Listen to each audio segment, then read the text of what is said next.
you must have a philosophical grasp of this appeal that Superman has that's more than just a cartoon character. Philosophically, what does Superman represent to people? A friend, and that's what people really need most.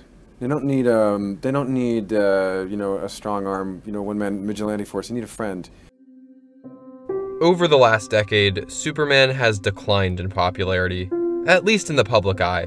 And the reason for that, in my opinion, is because Superman's recent movies really haven't done the character justice. However, I'm not making this video to dump on Zack Snyder's take on the character, but rather to propose where I personally would take the story if I could make a Superman movie of my own. So let's dive right into my admittedly strange Superman movie pitch by addressing the most important aspect of it. While the claim that Superman is impossible to write for is certainly overblown, writing a Superman story does come with its fair share of challenges. After all, how do you believably create tension or craft a compelling conflict in the narrative when Superman could flatten anyone who stands in his way with a flick of his index finger? Well, if you ask me, it's to put him in a situation that he can't punch his way out of, a situation that requires Clark to showcase the most significant core traits of his character: his resourcefulness, vulnerability, and humanity. We can accomplish this by presenting Clark with challenges that test more than just his physical abilities. The key to testing the abilities of the protagonist, of course, relies upon an effective antagonist, and I think the choice for the main villain in this hypothetical film is pretty obvious: Mr. Mxyzptlk. For the two people watching this video who aren't familiar with the character, I'll allow Mr. Mxyzptlk to introduce himself. Mr. MXYZPTLK? No! Repeat after me, bright boy. It's Mix. Yes. Spit. Lick. I'm a superior being from the 5th dimension. What do you want with me? Labs! You see, for centuries now, I've been pitting my interdimensional magic against schmoes who thought they could go 15 rounds with the old master.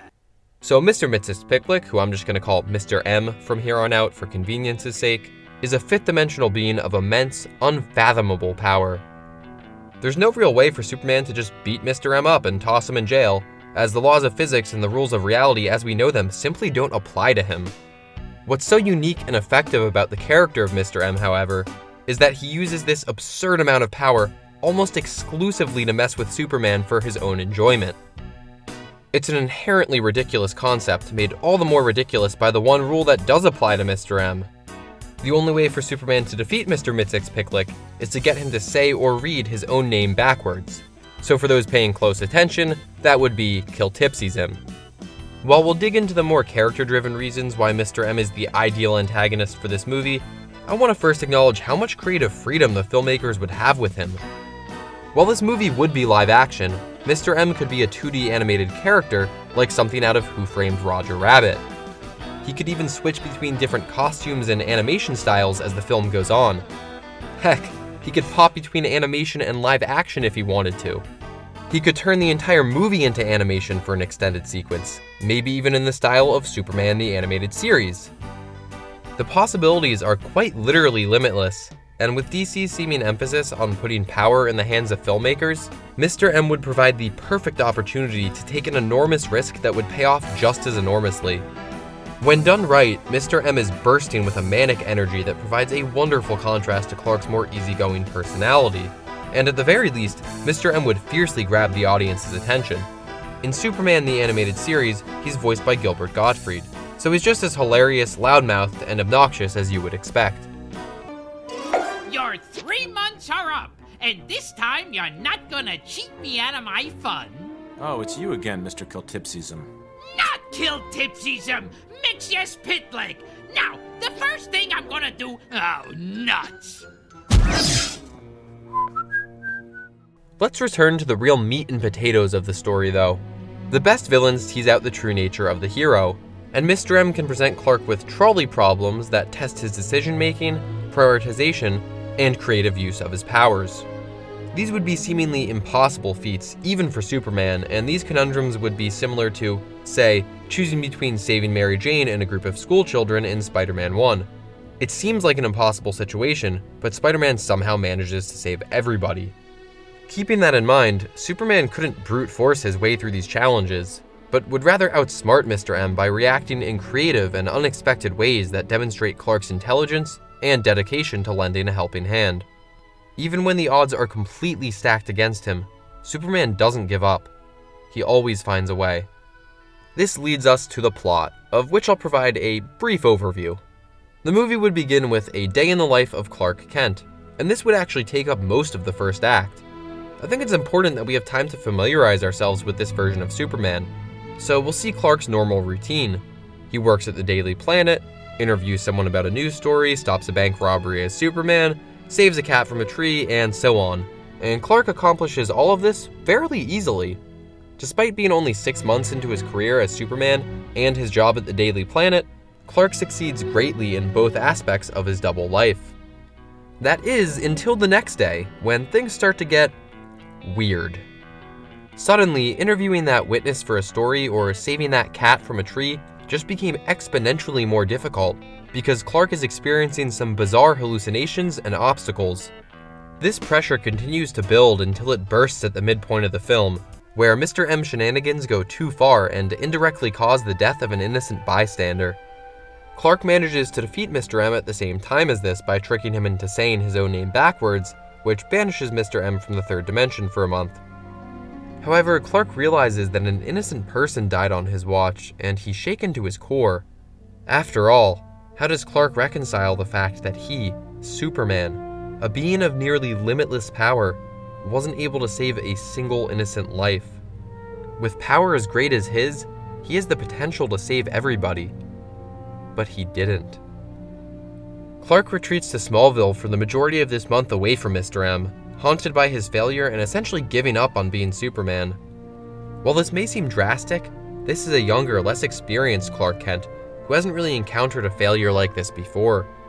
He's only been Superman for a few months, and he hasn't faced someone as powerful as Mr. M in the past. I think it's important that we get some quiet time to show how this affects Clark, especially given that Clark knows Mr. M will return in due time. That threat is still present, looming on the horizon, and Clark isn't sure if he can deal with that. Effectively, he stopped believing in Superman. Of course, Mr. M eventually returns at the start of the third act, desperate to prove himself superior to the Man of Steel. The two agree to a double-down scenario. If Clark manages to get Mr. M to read or say his own name backwards twice in a row, Mr. M will be banished from the third dimension forever. However, if Mr. M wins, Superman will essentially be Mr. M's personal servant for all eternity. Despite this risk, Clark agrees to the terms as he sees no other way of defeating his opponent and ensuring the safety of those around him. So initially, Clark steels himself for what he knows might be an impossible battle. However, he soon realizes that Mr. M doesn't actually want to hurt anyone, even when he threatens more innocent lives. Clark sees through Mr. M's tough guy act to the insecure person beneath, because Clark too has allowed himself to be controlled by his insecurities. It is only through seeing Mr. M as rabid as he is, as so focused on proving to himself that he is powerful by putting Superman down, that Clark understands how deeply his own feelings of inadequacy have damaged him. Clark realizes that he was holding himself to an impossible standard, to an ideal that was never actually attainable, not even for Superman, and because of that, Clark didn't regard himself as worthy of being Superman. Yet he realizes that his greatest strength isn't Superman. It isn't his ability to fly, punch through walls, or shoot lasers from his eyes. His greatest strength is Clark Kent, a kid from Kansas with a good heart who wants to help people simply because it's the right thing to do. And that's all he needs to be. That's what makes him Superman. Mr. M lacks the same revelation Clark has in this final showdown. If he can't defeat or outwit Superman, someone that he undoubtedly has the power to defeat, how can he call himself successful, adequate, or worthy? He continues down the same path he's been on the entire film, and Clark, now with a better understanding of himself, also has a better understanding of Mr. M. So Clark refuses to play Mr. M's game anymore because he chooses to see the best in him. Mr. M, enraged by this, but afraid to face the truth of Clark's words, becomes more upset and unhinged and is tricked into saying or reading "Kill Tipsy's him" twice in a row by Clark, which banishes him from the third dimension forever. After some downtime at the Daily Planet, where Clark resumes his work with a renewed interest and sense of confidence, we end the film with a brief sequence where Superman flies through the streets of Metropolis, eager to help those in need. Clark smiles for the camera, and roll credits. Now, there's a lot of information that's obviously absent here, but my goal with this video wasn't to break down every minute detail about this hypothetical film, but instead to highlight the potential of a movie like this. Hopefully, I've done exactly that. But Cole, you foolishly cry out, Mr. MXYZPTLK is too weird to be in a live-action movie. Audiences will be turned off by the wacky nature of the character. I'd counter that by saying we're living in a post-Into the Spider-Verse world. Audiences are surprisingly willing to embrace more out-there concepts, and that's exactly the kind of envelope I think comic book movies should be pushing going forward. If you can put Mr. M in a film, you can do pretty much anything without being ashamed of it, and that only serves to benefit and diversify the superhero genre as a whole, if you ask me. Now, to be fair, this isn't a movie pitch that Warner Brothers would be exactly chomping at the bit to pick up. It is a risk. But if the DCEU wants to succeed in the wake of its less than successful first few years, risks are exactly what it needs to be taking. Now, we finally arrive at the inevitable question. Where does this fit into the DCEU continuity? As you may have guessed, it doesn't. It seems that, at the very least, a soft reboot for the DCEU is on the way. I could talk about the fact that Henry Cavill will no longer be playing Superman, or the need for the DC Universe to distance itself from its past mistakes, but there's something that's more important than all of that. Shazam proved that continuity doesn't really matter if the story you're telling is competent enough in its own right, and given DC's apparent focus on telling more self-contained, creator-driven stories, there's no better time for a fresh take on the character. Whenever that day comes, I'll be excited to meet Superman. After all, we can always use a friend. And I think that is that kind of virtue that's at the bottom. That's the heart of Superman. The genuine love of people, and that you always know he's your friend. Hey guys, this video was a lot of fun to write and edit, and I'm really proud of the end result. However, it also required a ton of hard work, so if you enjoy the video, please consider liking and sharing it, as that would really mean a lot to me. And if you would change anything about this concept or add anything to it, or even if you have a Superman pitch of your own to share, let me know down in the comments. Next time, we'll be exploring one of the best levels in video game history, so subscribe to my channel and follow me on Twitter at critical_rants, so you don't miss any of that. I'll see you guys then. Okay, after credit scene. A bald man walks down a row of eerily still figures who are out of focus. As the man's footsteps echo down the corridor, the camera shifts focus to these men, who we realize are all perfectly identical clones of Superman. The man approaches them one by one and appears to be doing something with their faces.